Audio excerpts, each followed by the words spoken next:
ہی قرآن بتاتا ہے اسے مائے حمیم دیا جائے گا، کھولتا ہوا پانی، اور وہ اتنا گرم ہوگا جب پینے کے لیے چہرے کے قریب کرے گا اس سے اٹھتی ہوئی بھاپ کی وجہ سے چہرے کی کھال ادھڑ کے اس کے اندر گر پڑے گی، لیکن اس کے باوجود اس کو پینا پڑے گا۔ اللہ فرماتا ہے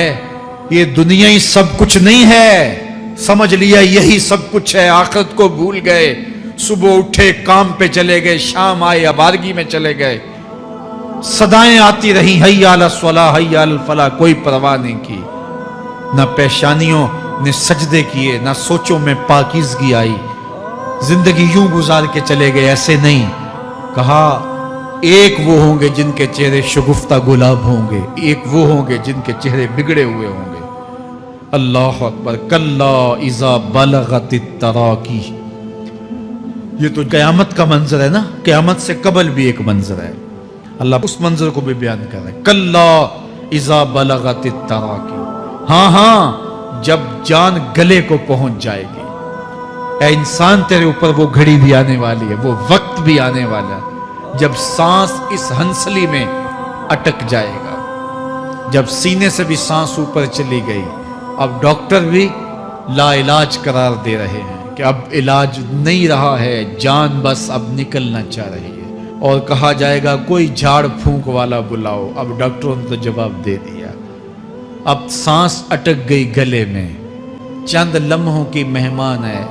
اب ڈاکٹروں نے کہا اب ہماری جانب سے لا علاج ہو گیا، اب لے جاؤ اس کو گھر یا وینٹیلیٹر پہ ڈال دیتے ہیں اس کو، بس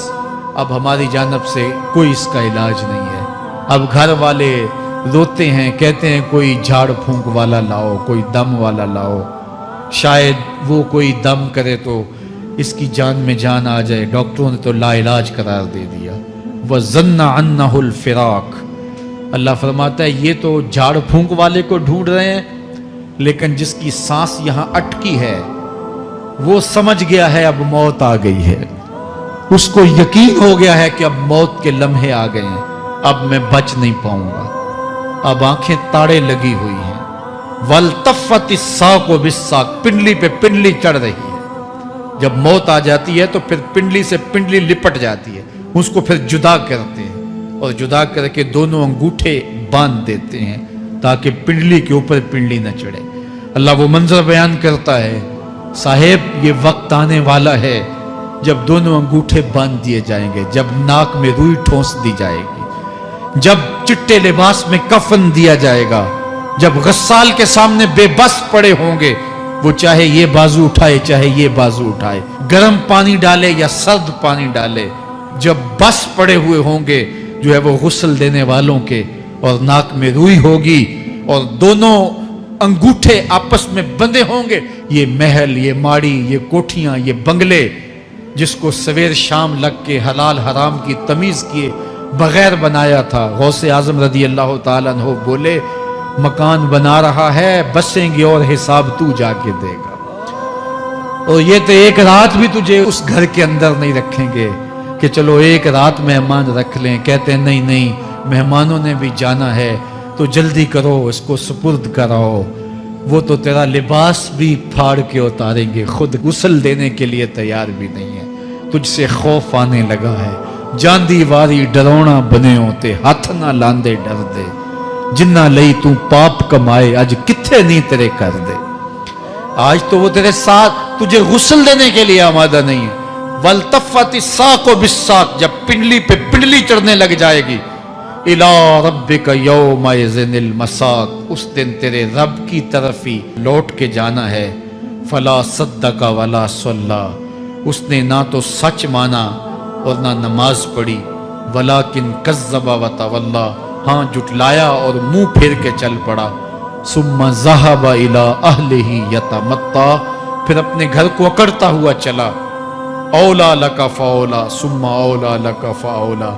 تیری خرابی آ پہنچی، ہاں تیری خرابی آ پہنچی۔